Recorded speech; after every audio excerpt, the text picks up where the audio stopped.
buenas noches, les damos la cordial bienvenida a esta tercera edición del Noticiero 24 Horas en este viernes 12 de diciembre. Mucha información para compartir con todos ustedes de esta última jornada. ¿Qué tal, Jaime? Buenas noches. Buenas noches, Mariel, ¿cómo estás? Un gusto saludarte. Igual, amigos, amigas, un placer estar en sus pantallas. Se dio lo que algunos ya preveían. Vamos a hablarle de la situación de Luis Arce más adelante. Antes quiero darles, sin embargo, la cordial bienvenida, así que rápidamente comenzamos. Iniciamos con la noticia más destacada de las últimas horas de este viernes. El expresidente de Bolivia, Luis Arce Catacora, es enviado a la cárcel de San Pedro con detención preventiva de 5 meses.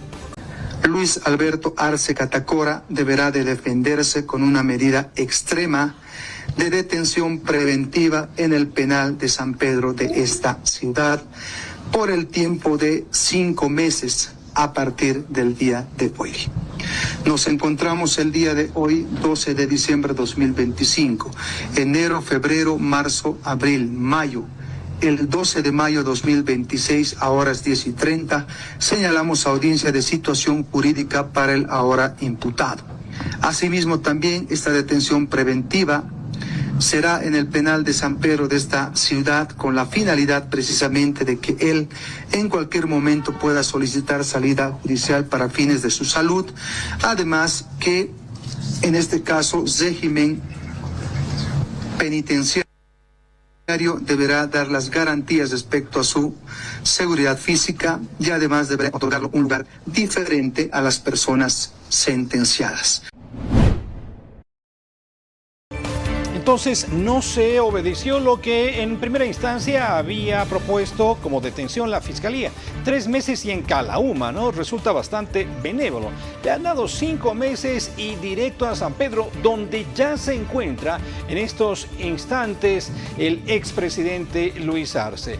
La querella presentada por parte de uno de los abogados da cuenta que incluso se habrían robado 4.000 millones de bolivianos de cuentas de este fondo que se creó en el gobierno de Evo Morales. Y porque principalmente se ha establecido un daño económico que supera los 4.000 millones de bolivianos.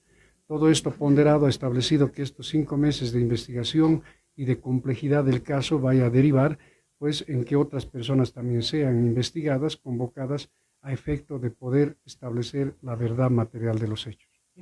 Nemesia Chacollo, Juanita Ansieta, la señora Julia Ramos, el exdiputado Choque Salomé, es decir, son varias personas, el listado está ahí y claro está de que estas personas que han robado, que son los ladrones del país, tienen que pagar lo que han hecho. Digamos, compartir, no, pero es algo, como se dice, de algún lado hay que empezar, antes no se empezaba de nada, ahí se dejaba a todos los ladrones que estén caminando por la calle con la plata del país, ¿no? Entonces ahora, pues, por lo menos tenemos que un buen empiezo. Incluso el acusado quería apelar que tenía enfermedad, tumor, pero no ha sido...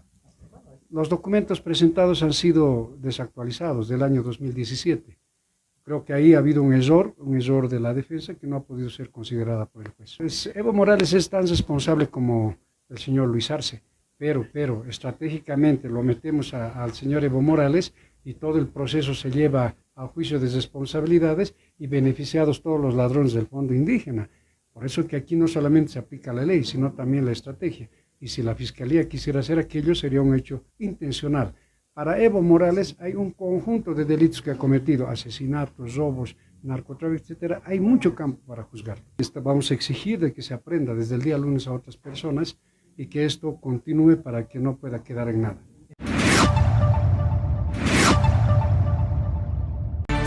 Bueno, y por parte del equipo jurídico del exmandatario han solicitado la liberación irrestricta al alegar el principio de presunción de inocencia, además de invocar lo que es la ley del adulto mayor y su delicado estado de salud durante la audiencia del caso Fondo Indígena. Determinando la libertad pura y simple de Luis Alberto Arce Catacora, comprometiéndonos a presentarnos a todo acto de investigación fiscal y a todo acto jurisdiccional que vuestra autoridad pudiera determinar, basados en lo dispuesto por el artículo 6º del procedimiento penal, 116 de la Constitución Política del Estado, presunción de inocencia, son basados en todos los elementos que acabo de mencionar. Finalmente, la ley 369, la ley del adulto mayor, establece que hay la obligación estatal de garantizar una atención integral de salud. Por ello, señor juez, reiteramos la solicitud de que vuestra autoridad dicte resolución determinando la libertad pura y simple. Y esta vida de los políticos realmente es bastante azarosa, un día detentando el poder máximo, rodeado de, no es cierto, masas que al parecer fueron ficticias, en fin. Luis Arce fue implacable con sus enemigos políticos, no le dubitó la mano para enviarlos a la cárcel y ahora él pide garantías en términos de su proceso judicial y también ha señalado que, por ejemplo, fíjese usted, nunca le mostraron la orden de aprehensión. Veamos. Y me invitan a pasar a ese vehículo supuestamente porque yo tenía una orden de aprehensión. Pues yo quiero desvirtuar ese hecho de que me rehusé. Lo único que les dije es, muéstrenme la orden de aprehensión. Nunca me la mostraron.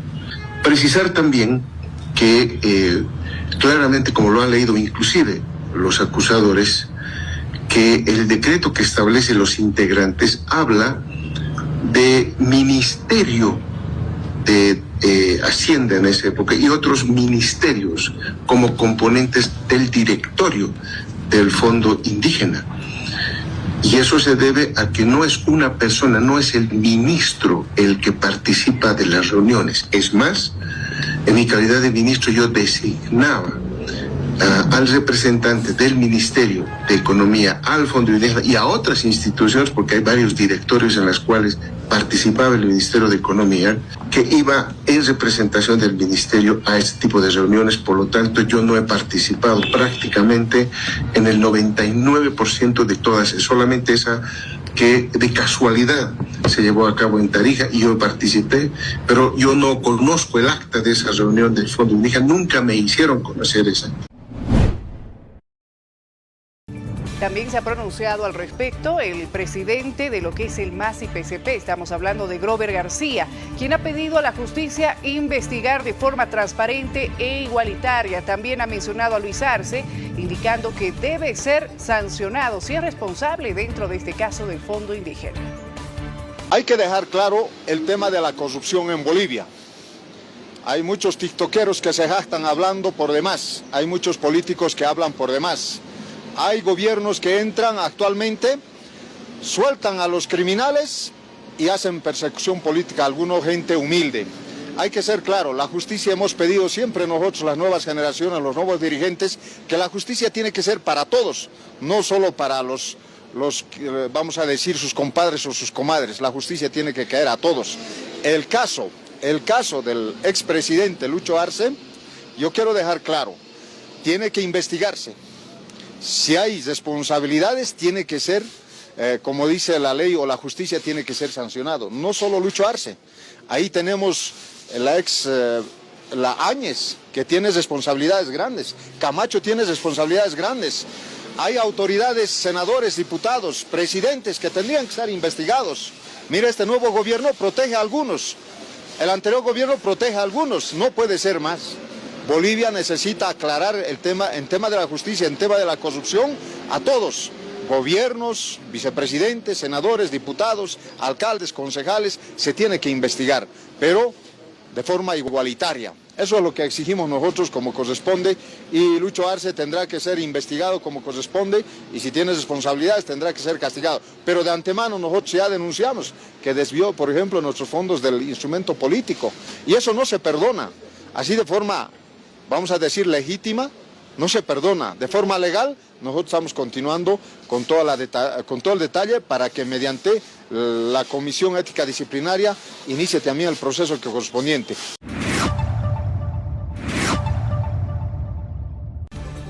Y como efecto de esta remisión a la cárcel de San Pedro del expresidente Luis Arce, los políticos se han mostrado un tanto cautos, sobre todo en lo que han inscrito en la famosa red social X. Pero Luis Fernando Camacho, quien fue uno, entre comillas lo pongo así, víctimas del régimen de Arce, pues sí se ha pronunciado. Esto es básicamente lo que escribió en esta red social.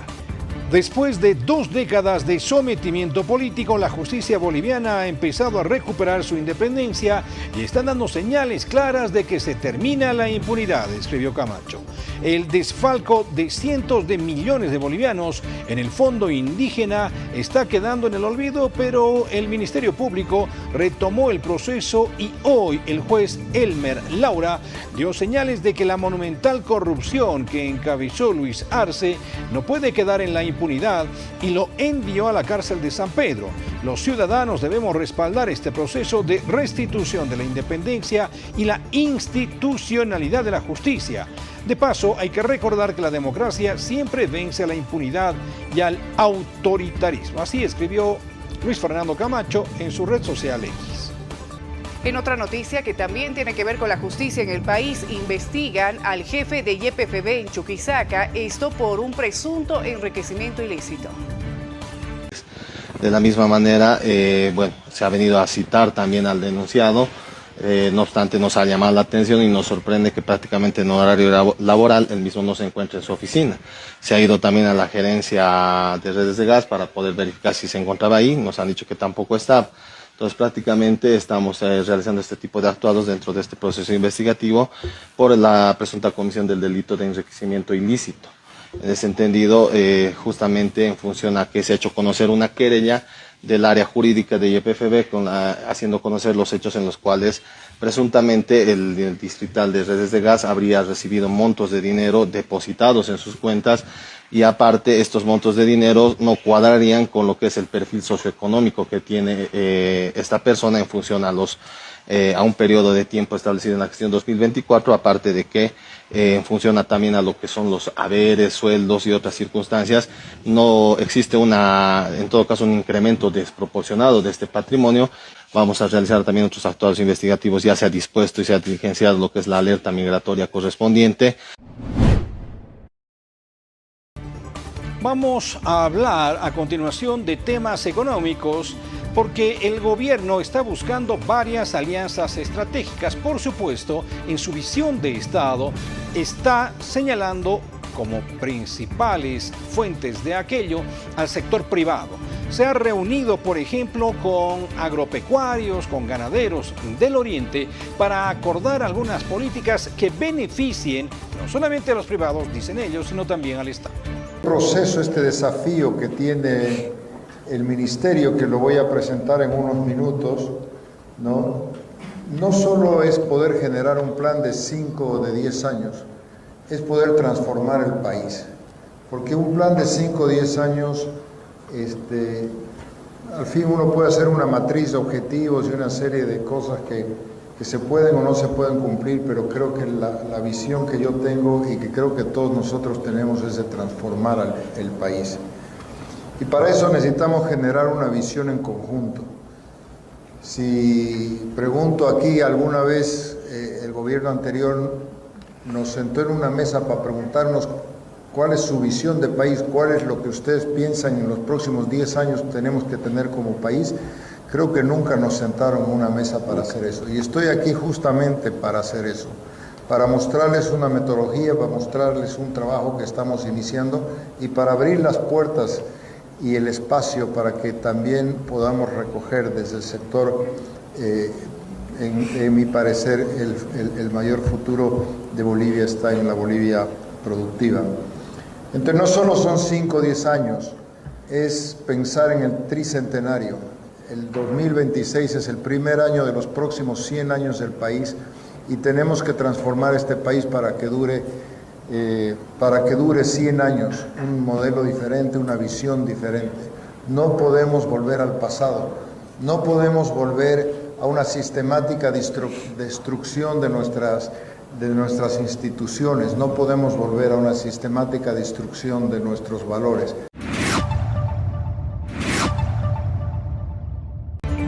otro informe, tanto diputados del oficialismo como también de la oposición analizan alternativas que les permitan continuar con el trabajo legislativo durante el receso de fin de año. Creemos que es necesario que nosotros como autoridades demos el ejemplo, que nosotros como autoridades estemos el tiempo que tengamos que estar sin descanso. ¿Por qué? Porque la población lo merece, la población así lo exige y bueno, esperemos que se pueda dar alguna forma para que este receso parlamentario no se lleve a cabo. Nosotros desde la Alianza Libre lo que queremos es trabajar para darle certidumbre, darle una mejor economía y sobre todo darle más confianza al pueblo boliviano en que tiene autoridades que realmente los representan y se preocupan por su futuro. Es constitucional, por supuesto, pero ya lo habíamos anunciado, vamos a solicitar la creación mixta de algunos diputados, senadores que quieran quedarse trabajando. Hay cosas muy urgentes que tenemos que sacar adelante. Lo vamos a poner a consideración cabalmente el día lunes, esperemos contar con el apoyo en la Cámara Baja.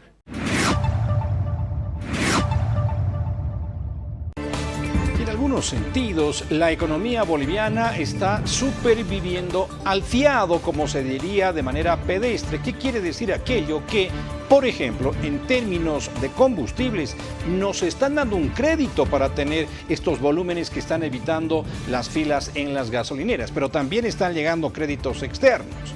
Ahora bien, cuando la realidad marque pagar, la cuestión se va a complejizar y eso es lo que piensan los transportistas del sector libre. Dicen que no van a permitir que se levante la subvención a los carburantes.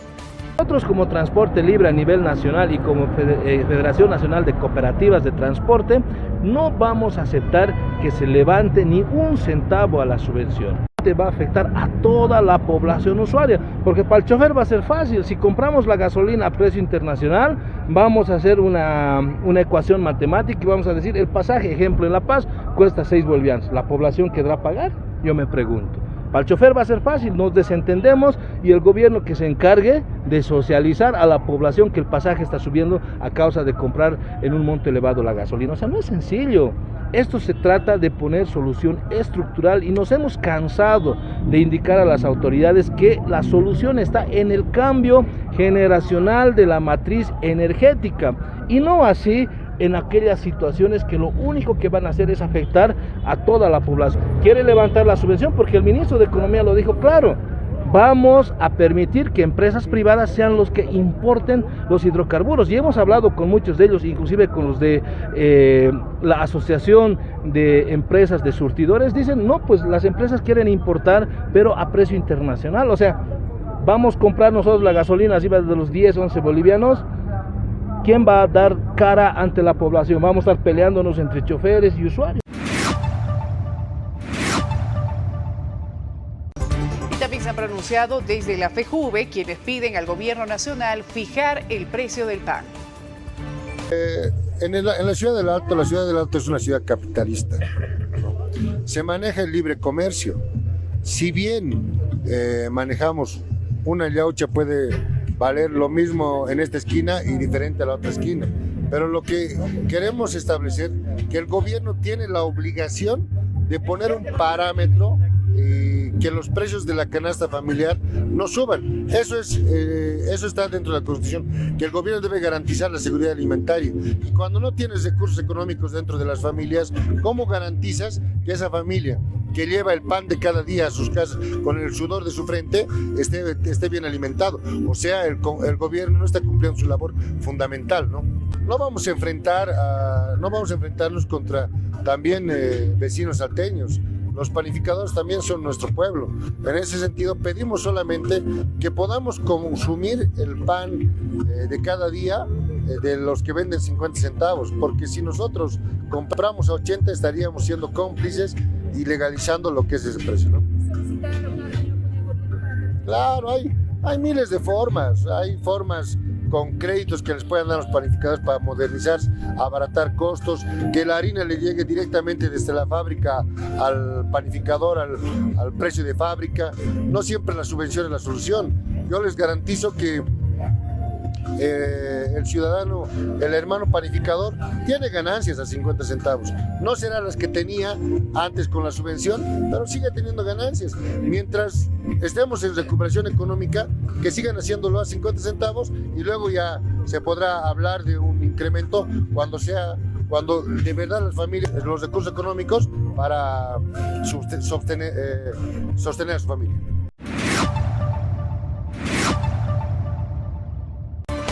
En las tiendas de barrio, básicamente el pan de batalla, la marraqueta, es un artículo de lujo. Desaparece instantáneamente, pese a que quien tiene la suerte de adquirir el producto lo encuentra con un gramaje de 40, 50, es decir, son muy pequeños. Sin embargo, quienes están promoviendo aquello dicen que los que están vendiendo de manera libre tampoco están cumpliendo con este peso. Vean.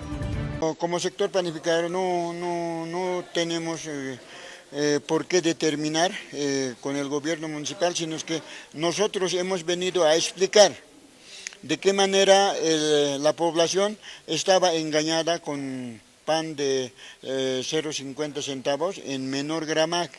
¿No? Eso es lo que hemos venido a explicar al gobierno municipal, ¿no? En lo cual a través de ustedes también queremos hacer saber de que el pan de 0,50 centavos no cubre el peso adecuado como para poder llegar a satisfacer a la población, ¿no? Entonces a nosotros lo que estamos ofreciendo, el pan 0,80 centavos con un gramaje de mayor a 70 gramos. Eso es lo que nosotros estamos ofreciendo, ¿no? En lo cual también alguna persona o candidato a los subnacionales están aprovechando ese momento. Y de la misma manera queremos hacer con las instituciones vivas de la Ciudad del Alto, explicar de esta manera de cómo la población está estafada con el precio del pan y con el gramaje del pan. El gobierno municipal tiene la obligación de controlar iniquidad y peso del pan. Eso es lo que nosotros estamos explicando, ¿no? Pero no el precio. Ese es donde el precio del pan es la competencia del gobierno central, ¿no? Entonces, a ese entendimiento es lo que hemos llegado con el gobierno municipal.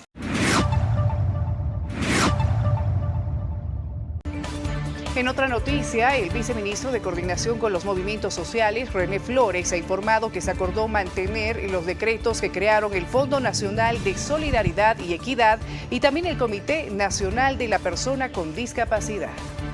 Nos han manifestado que solo era una mala confusión, una mala información, y ellos dicen clarito, después de un análisis al decreto 5488 y 5493, se determina que donde se vaya a UFS y con Alpedis, que sea tal como funcionaba y tal como se creó, como se originó conforme a los decretos pasados. Y en tal sentido nosotros estamos plenamente de acuerdo. Es más, el decreto supremo recientemente emitido dice clarito en su disposición, donde dice: la unidad ejecutora del Fondo Nacional de Solidaridad y Equidad FENSE pasa a depender del Ministerio de Salud y Deportes, ejerciendo sus funciones, estructura organizativa y funcional en su gestión y coordinación con esta cartera de Estado. Entonces, está diciendo tal cual como funcionaba con su propio presupuesto y ellos han entendido desde esa perspectiva. Ellos más bien se van a constituir como control social. Eso nos indican que van a ir arribando, van a ir convocando a más gente para que esto se cumpla tal cual, porque también este decreto establece, una vez publicado, tiene 30 días para que los ministerios saquen una resolución, y en tal sentido queda como unos 14 más, y bueno, ellos como amparados en el artículo 341 y 342 de la Constitución Política del Estado, en calidad de control social, estamos de acuerdo que ellos fiscalicen como así lo establece el nuevo decreto supremo que ha emitido nuestro señor presidente. Enseguida, al retornar aquí en 24 horas, estaremos hablando sobre la cotización del dólar. Y también temas de litio, así que los detalles los tenemos al volver.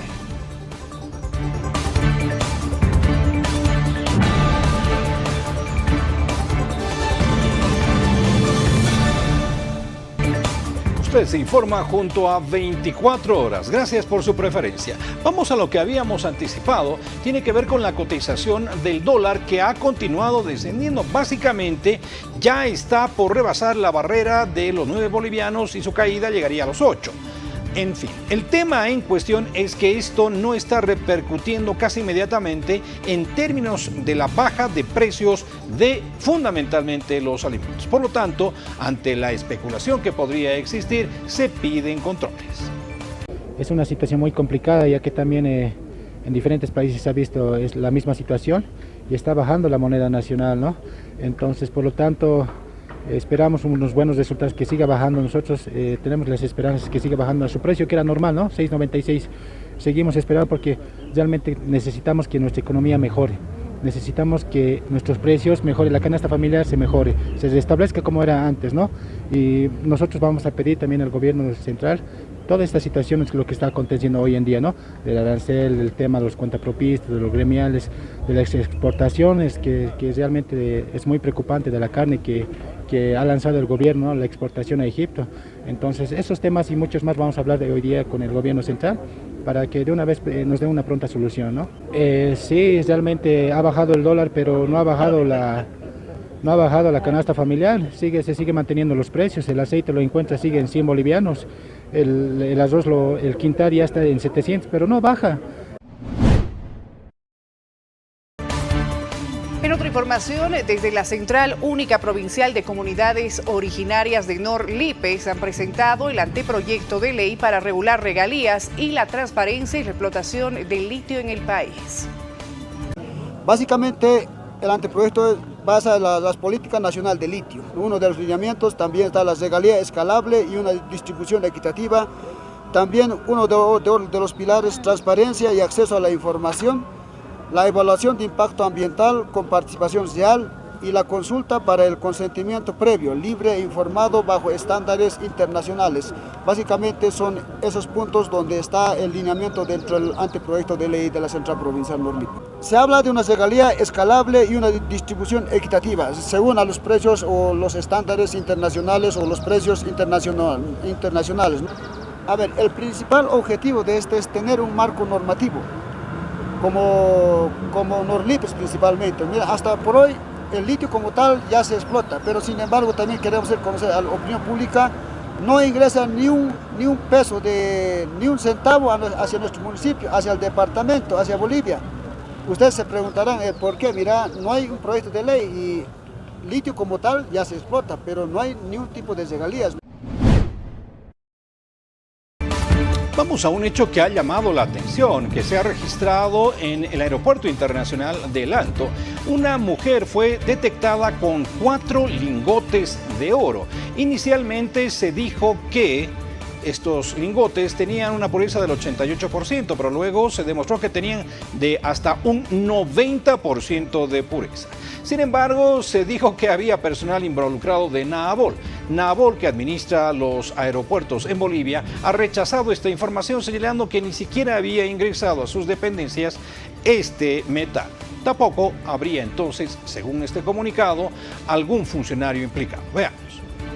A través de la Fuerza de Lucha contra el Crimen de la Ciudad del Alto, hace un conocimiento en el Aeropuerto Internacional del Alto sobre que estaban llevando oro hacia Dubái. Eran más o menos alrededor de 3 lingotes de oro, donde personal de aeropuerto hubieran intervenido.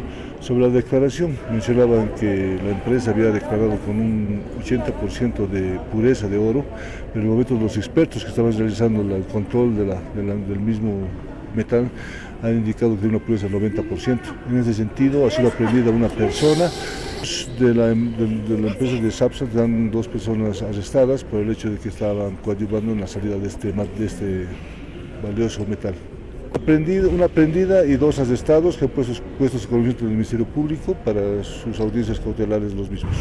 Que tienen una empresa en la cual refieren que andan con siempre exportación de oro hacia los diferentes países del exterior. En ese sentido, en el momento que estaban realizando la declaración que realizaron, mencionaban que habían dado una pureza de 80%, pero en el momento que los expertos realizaron la valoración, indica que era un 90% de pureza del metal. Este motivo por el cual la Fiscalía se hizo cargo, puso conocimiento del Ministerio Público y está justamente para las medidas cautelares. Declaración que ellos realizan justamente para poder llevar el oro al exterior.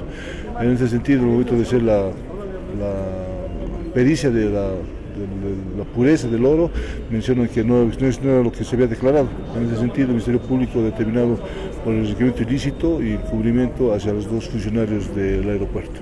No están arrestados, simplemente tenemos aprendido a la persona que estaría llevando el oro. En ese sentido se han puesto económicos del Ministerio Público y estamos a esperas de sus medidas cautelares de los mismos. Cambiemos ahora el rumbo de la información, ya que el Servicio Pasivo Policial respalda al subteniente Castellón y afirma que actuó en defensa propia en los enfrentamientos en Cotapaxi. La policía boliviana es la institución fundamental del Estado más noble que tiene el país, pero no puede ser víctima o puede seguir continuando al servicio de grupos irregulares, de gente que bajo el título de que son comunarios, de que son miembros de un sindicato o de una organización social, se puedan seguir cometiendo todo este tipo de ilícitos utilizando a la policía boliviana. La policía boliviana en los hechos de Colcapirua ha sido lamentablemente masacrada, dañada, y un oficial, un buen oficial, ¿no?, al que le vamos a brindar todo nuestro apoyo. Hemos instruido que todas nuestras filiales hagan su expresión de repudio a este tipo de cosas. Ya no se puede continuar defendiendo a los delincuentes. Sin entrar en mucha polémica, es comprensible, él no conoce el funcionamiento de la policía boliviana. Él ha llegado hasta el grado de capitán y el funcionamiento o el comando o la dirección de la institución policial es ya algo pues capacitado. Este particular hecho ha dejado en entredicho cuál es la seguridad también que deberían tener los propios policías. Es decir, no pueden ir a combatir a personas que están armadas con drones, en fin, simplemente con piedras, ¿no es cierto? O bajo otro término. Nadie quiere ver a bolivianos muertos, pero hablar del procedimiento policial en este asunto también va a ser necesario. Sobre aquello ha conversado Verónica Palenque en su programa Hola Verónica con el mayor David Vargas.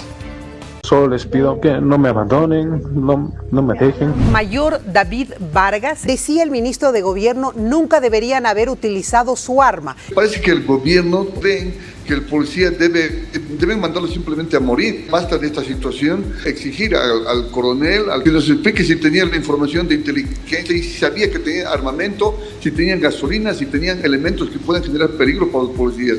Hay un equilibrio de fuerzas. No los voy a mandar pues con palos o con escudos. No puede usar un policía su arma ni en defensa propia. Según la norma institucional, el equilibrio de fuerza, la proporcionalidad del uso de la fuerza física o en este caso de armas de fuego tiene que estar sujetada a la acción del oponente. Yo creo que él ha actuado en función a su cargo de manera legal, ha usado la fuerza proporcional.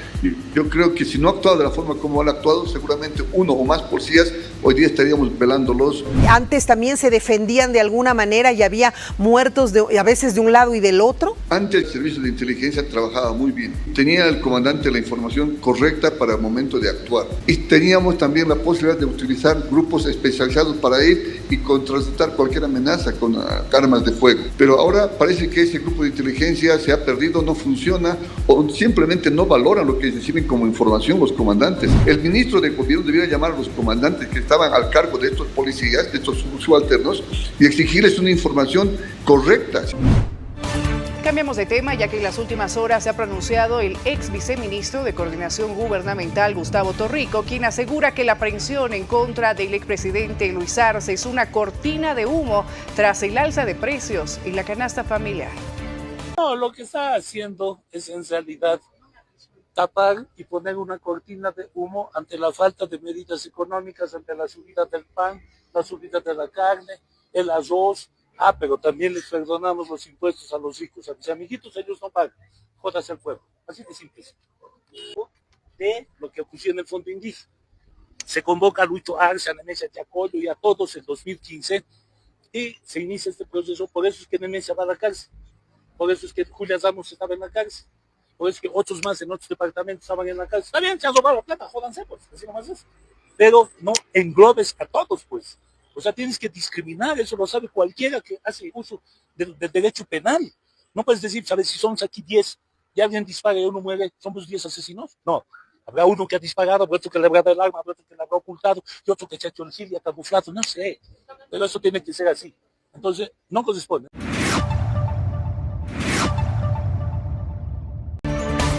Y bueno, todavía hay más réplicas de lo que ha acontecido con la remisión a la cárcel de San Pedro de Luis Arce Catacora. Se ha pronunciado, por ejemplo, el ex magistrado, ex candidato Gualberto Cusi, quien señala que no correspondía enviarlo a San Pedro, sino a Chonchocoro. Dice él porque ha quedado en las ruinas, o mal parada, la imagen del movimiento campesino. Por culpa de esos delincuentes, de esos gobernantes, en este caso del Evo Morales, como también de Luis Arce Catacora, el movimiento indígena ahora está cuestionado como corrupto.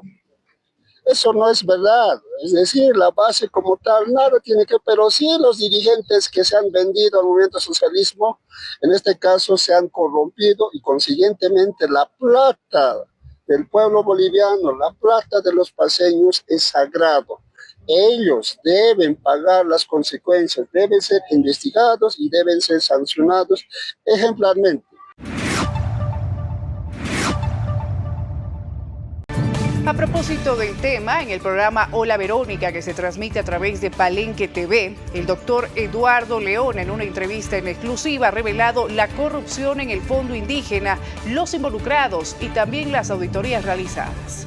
El doctor Eduardo León, ¿cómo fue la cadena de corrupción? El fondo indígena, entre el año 2003 y 2015, existe un movimiento realmente alarmante cuando se autoriza la transferencia de recursos públicos a cuentas particulares, cuentas de personas que estaban principalmente entre lo que era la SIDOP, la CETSUTCB y las Bartolinas Cisas. Un favorecimiento a estas personas. ¿Quiénes son los principales involucrados? Luis Arce Catacora, por el ministro de Asuntos Campesinos y por el ministro de Desarrollo Productivo. Encontramos una lista de 20 personas, el banco donde se hizo el depósito, la cuenta y al mismo tiempo la suma de dinero que se entregó en esas cuentas, que son los dirigentes del entonces Movimiento al Socialismo, llegan a sumar un depósito y desvío de fondos del Estado de 102 millones de bolivianos. El año 2015, mediante una auditoría, que se habrían depositado 685 millones en 978 cuentas. Era una distribución económica así de uno tras otro, proyectos falsos, proyectos fantasmas, poblaciones inexistentes. Una cosa que nosotros sostuvimos durante 10 años, si bien los proyectos podían subsanarse lo que querían, lo que nunca van a poder arreglar, lo que nunca van a poder justificar, haber utilizado cuentas o dinero público y depositarlos en cuentas particulares. Enseguida, al retornar aquí en 24 horas, estaremos hablando del empadronamiento, cómo se está desarrollando de cara a las elecciones subnacionales. Y más información en temas políticos en el país, no se vayan.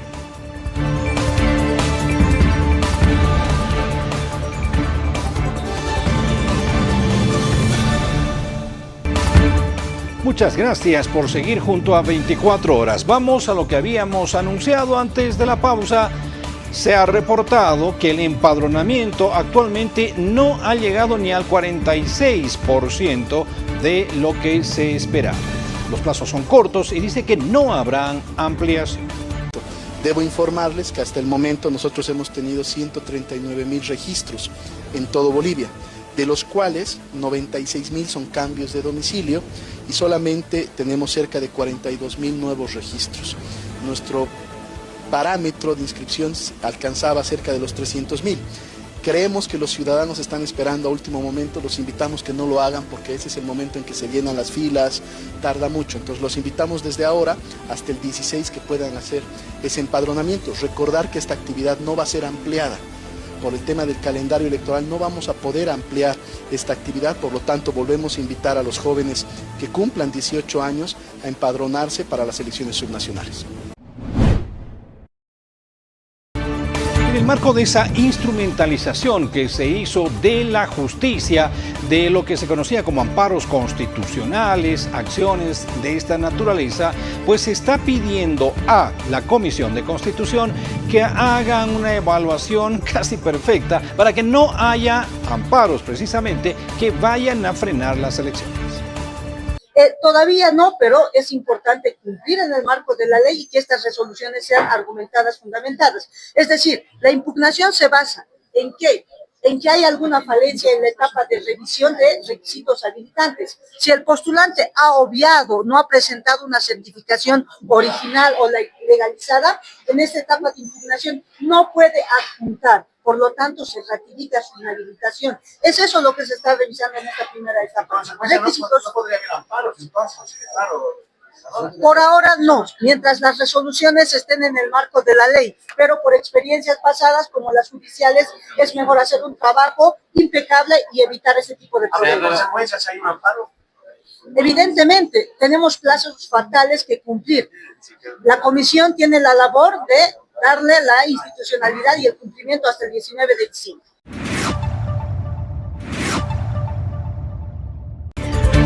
Cambiamos de tema, hablamos de temas electorales en el país. Edman Lara y su agrupación se separan del PDC y competirán solos en lo que serán las subnacionales 2026. Hemos tomado la firme y clara decisión que en estas elecciones subnacionales ya no vamos a participar con el Partido Demócrata Cristiano. Agradecemos al Partido Demócrata Cristiano por habernos dado la oportunidad de participar en las elecciones nacionales con este partido. Pero entendemos también que tienen conflictos internos que deben resolver. Nosotros no nos vamos a inmiscuir en esos problemas que tienen, más bien lo que queremos es que solucionen de la mejor manera. Es por esa razón que nosotros vamos a apoyar a líderes y no a colores políticos. Independientemente del partido con el que decidan ir, nosotros vamos a apoyar a los candidatos en la medida que sean candidatos de renovación, candidatos honestos y que le digan no a la corrupción. Así que pido a todos los militantes de Nuevas Ideas con Libertad, a todos los que me siguen y me apoyen, que estén atentos y nosotros les haremos conocer en las próximas horas a qué candidatos vamos a apoyar tanto en gobernaciones como alcaldías. Un tema que ha resultado bastante polémico, la paridad de género en términos de listas de candidatos y todo aquello, pues ha vuelto nuevamente a la palestra pública. Esto en función a la nueva reglamentación que ha emitido el Tribunal Supremo Electoral. Hay algunos conglomerados, asociaciones de mujeres que están protestando por esta realidad. Realmente sí, nosotros estamos muy preocupados con el tema que han sacado una nueva reglamentación. El tribunal realmente están vulnerando nuestros derechos como mujeres. Nos están coartando los derechos a ser partícipe en estas elecciones subnacionales. Realmente muy preocupadas y acá estamos más de 600 organizaciones sociales que hemos venido a defender los derechos de las mujeres. Claro que sí, y somos capaces de poder participar. No por ser mujer no tengo esa capacidad, tenemos esa capacidad, porque ahora nos quieren coartar ese derecho, no. Ahora estamos unidas más que nunca y en esta gestión vamos a pedir que todas las agrupaciones o algunas tienen que presentar también a mujeres candidatas, como a gobernadoras, también a gobernadores. Última pausa aquí en el Noticiero 24 Horas. Al retornar, noticias de espectáculo. Miss Universo, quien es la Miss México, retorna a su país tras su agenda internacional. Y también cuando volvamos estaremos hablando sobre el balotaje en Chile que se cumple este fin de semana. Los detalles al retornar.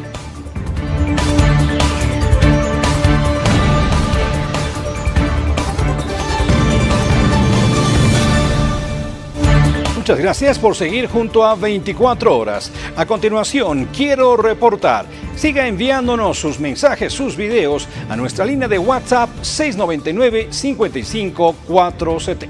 Aquí comenzamos con este recorrido nacional.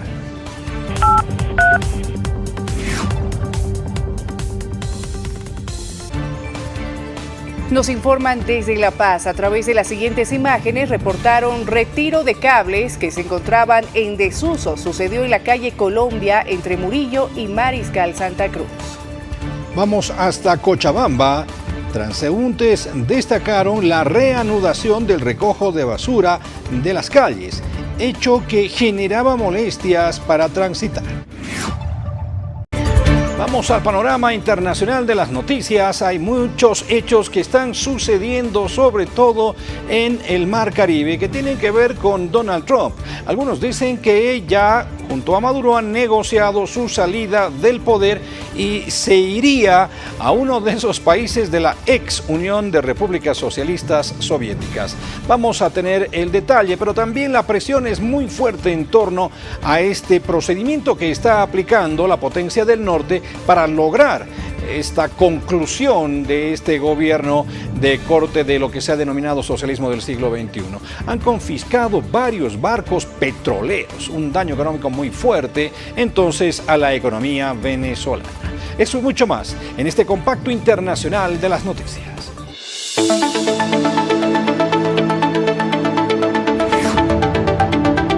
Candidatos totalmente opuestos competirán en el balotaje por la presidencia de Chile. Por un lado, Janet Jara, una comunista crítica del ala ortodoxa de su partido, que encabezó la primera vuelta como representante de una amplia alianza de centro-izquierda afín al gobierno de Gabriel Boric. Entre encender la rabia y el odio entre chilenos, yo elijo encender la esperanza. Por el otro, José Antonio Kast, candidato de la extrema derecha, con la mira puesta en los migrantes indocumentados. Así como hablamos de la migración y de las personas que migran y entran por la puerta y no queremos que entren por la ventana, nosotros lo que no queremos es la ideología. Jara, nacida hace 51 años en El Cortijo, un barrio pobre del norte de Santiago, milita en el Partido Comunista desde los 14 años. Del otro lado está Kast, un abogado de 59 años, hijo menor y el 10º de un ex soldado del ejército alemán que emigró a Chile luego de la Segunda Guerra Mundial. Sin quórum en el legislativo estadounidense sobre las acciones en Venezuela. Crece la preocupación entre los senadores del país norteamericano por los ataques ordenados por la administración Trump con Venezuela en la mira. El más reciente, la incautación de un buque petrolero frente a las costas del país caribeño. La secretaria de Seguridad Nacional afirmó que fue, textualmente, un golpe al régimen, pero entre los congresistas hay otras opiniones. El presidente está intentando meternos en una guerra. Tiene que recordar que solo el Congreso puede declarar la guerra. ¿Y cuál es el objetivo de esta guerra? Parece que quiere el petróleo. ¿Quiere detenerlo? No sabemos qué es lo que quiere. Lo que estamos haciendo es detener el tráfico de drogas. No es contra Venezuela. Maduro no es el líder legítimamente elegido de Venezuela. Robó las elecciones. En medio de la presión y con las nuevas sanciones desde Washington contra 6 petroleros y 3 de sus sobrinos, Maduro denunció un acto de piratería. Y entre tanto, Donald Trump no se detuvo y repitió nuevamente que los ataques también los solucionaremos por tierra. Van a empezar por tierra muy pronto. Sin embargo, desde la Casa Blanca, su portavoz afirmó: una guerra prolongada no es sin duda algo que interese a este presidente. Ha sido muy claro al respecto. Él quiere la paz. Un fino equilibrio de fuerzas de política interna, mientras la gran mayoría de los estadounidenses rechaza entrar en guerra contra Venezuela y la precampaña de las elecciones de medio término está en marcha. Washington anunció nuevas sanciones contra 3 familiares de Nicolás Maduro y contra 6 navieras que transportan petróleo venezolano, solo 2 días después de incautar un petrolero de Caracas en el Caribe que, según la Casa Blanca, va en dirección a Houston. Mientras la empresa estadounidense Chevron sigue operando en Venezuela conjuntamente con PDVSA y el país caribeño aumentó en noviembre levemente su exportación de petróleo, que tiene como destino principal China, aunque también Estados Unidos, donde además en el Congreso no hay consenso sobre implicar al ejército en un ataque directo contra Venezuela. Sin quórum en el legislativo estadounidense sobre las acciones en Venezuela. Crece la preocupación entre los senadores del país norteamericano por los ataques ordenados por la administración Trump con Venezuela en la mira. El más reciente, la incautación de un buque petrolero frente a las costas del país caribeño. La secretaria de Seguridad Nacional afirmó que fue, textualmente, un golpe al régimen, pero entre los congresistas hay otras opiniones. El presidente está intentando meternos en una guerra. Tiene que recordar que solo el Congreso puede declarar la guerra. ¿Y cuál es el objetivo de esta guerra? Parece que quiere el petróleo. ¿Quiere detenerlo? No sabemos qué es lo que quiere. Lo que estamos haciendo es detener el tráfico de drogas. No es contra Venezuela. Maduro no es el líder legítimamente elegido de Venezuela. Robó las elecciones. En medio de la presión y con las nuevas sanciones desde Washington contra 6 petroleros y 3 de sus sobrinos, Maduro denunció un acto de piratería. Este nuevo round entre Petro y Trump, esta vez lo inició el presidente de Estados Unidos. Ante la pregunta de un periodista, no dudó en referirse a Petro como el próximo que iba a caer. La declaración no cayó bien en Colombia y apenas unas horas después, en pleno Consejo de Ministros, el presidente Gustavo Petro, un poco más mesurado que de costumbre, le respondió a Donald Trump. Trump es un hombre muy desinformado de Colombia. Esa desinformación terrible hacia el presidente de los Estados Unidos lo lleva a frases y acciones que no se pueden ejercer sobre un presidente elegido democráticamente por la mayoría de la sociedad colombiana. Y hasta lo invitó a Colombia. Que Trump venga a Colombia a ver qué son laboratorios de cocaína, cómo se destruyen 9 al día. Así que está invitado Trump a Colombia a ver esto de frente y en la realidad. Parte del mensaje quedó también en la red X y lo reforzó la canciller colombiana. La carta ya se ha enviado de invitación para que venga al país, para que conozca mejor los territorios, para que conozca lo que estamos haciendo en materia de lucha contra las drogas. Alianza Escudo de las Américas. Así se denomina un acuerdo firmado por los presidentes de El Salvador, Nayib Bukele, y de Costa Rica, Rodrigo Chávez, quienes esperan que se sumen otros países de la región. Bukele explicó que puede ayudar a Costa Rica con su experiencia en el desmantelamiento de las estructuras criminales, con el manejo de las cárceles y las reformas de ley necesarias para poder erradicar el crimen. Durante una visita de 2 días a El Salvador, Chávez tiene previsto recorrer la megacárcel Secot, con capacidad para 40.000 presos y considerado el penal más grande de América Latina. Allí hay unos 15.000 internos, acusados de pertenecer a las violentas pandillas Mara Salvatrucha y Barrio 18, pero organismos de derechos humanos cuestionan las duras condiciones de reclusión. Momento de las noticias más destacadas del mundo de la farándula y el espectáculo internacional. Fátima Bosch, la Miss Universo, retorna a México tras su agenda internacional. Tenemos todos los detalles, pero también tenemos noticias de Bad Bunny, quien inició un concierto para sus fans con un mensaje muy emotivo. Vamos con esta información.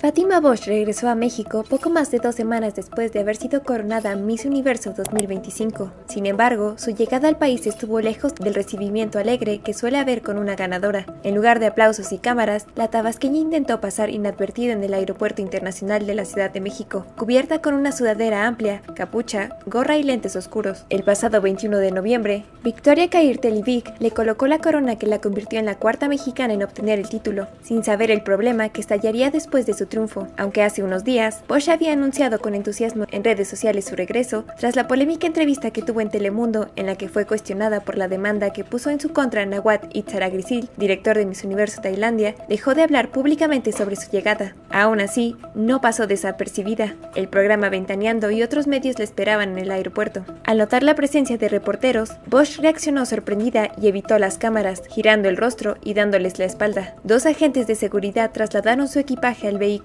que la esperaba, mientras otro guardia la condujo por una puerta alterna para impedir el contacto con la prensa.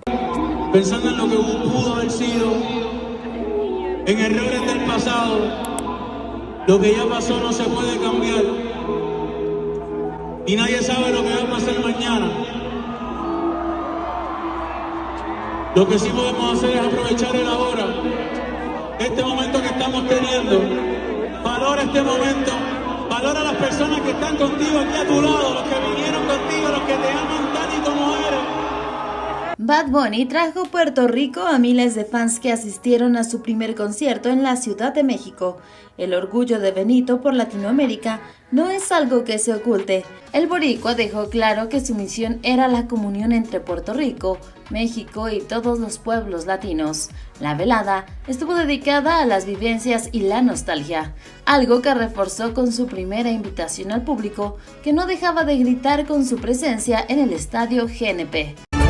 Es posible que tengamos un fin de semana con mucho temporal, con lluvias intermitentes, así que el consejo es que usted siempre vaya preparado para esta ocasión. Le ofrecemos información importante para aquello a través de nuestro pronóstico del tiempo.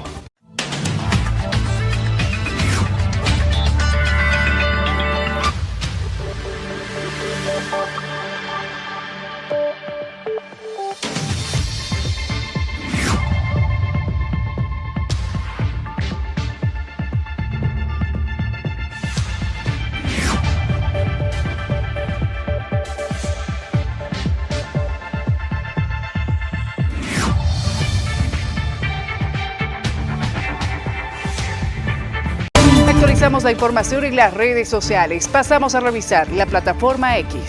Llegamos al final de esta entrega informativa. Muchas gracias por seguirnos como cada noche para ser los mejores informados. Muchísimas gracias. Ha sido un gusto, un placer. Que tengan un excelente fin de semana. Nos reencontraremos entonces siempre aquí a través de la pantalla de Palenque TV. Gracias y permiso. Que tengan muy buenas noches y buen fin de semana. Hasta el lunes con más noticias.